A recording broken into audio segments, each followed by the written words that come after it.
ግንቦት 18 2017 ከጉምሩክ ኮሚሽን በስሩ ለሚገኙ የጉምሩክ ስነ ስርዓት ለሚፈጸምባቸው ቅርንጫፍ ጽሕፈት ቤቶች ሁለት ሰርኩላሮች ወይም መመሪያዎች ተላልፈዋል።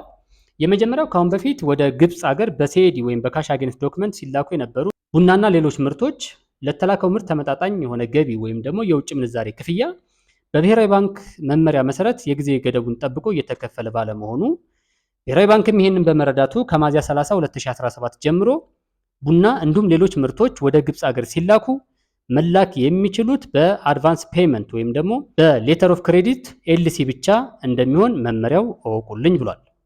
ሁለተኛው ሰርኩላር ምንድነው? ከአሁን በፊት የቡና ምርት የሽያጭ ኮንትራት ውል በብሔራዊ ባንክ በኩል ሲመዘገብ እንደነበር ይታወሳል። ከሚያዝያ 23 2017 ጀምሮ ግን የቡና ውል ወይም የሽያጭ ኮንትራት ውል የሚመዘገበው በቡናና ሻይ ባለስልጣን በኢትዮጵያ የአንድ መስኮት ወይም ሲንግል ዊንዶ ሲስተም በኩል ይሆናል ማለት ነው። ለዚህም የኢትዮጵያ ሲንግል ዊንዶ ሲስተም የማሻሻያ እንደተደረገለት ገልጿል። ስለዚህ ማንኛቸውም የቡና ምርት ወደ ውጭ ሲላክ መጀመሪያ በቡናና ሻይ ባለስልጣን ይመዘገባል ኮንትራቱ። ከዛ በኋላ የመላኪያ ፈቃድ ወይም ደግሞ ኤክስፖርት ፐርሚት የሚገኘው ግን በብሔራዊ ባንክ የውጭ ምንዛሬ መመሪያ መሰረት ከማንኛቸውም የንግድ ባንኮች በኩል እንደሚገኝ ይገልጻል።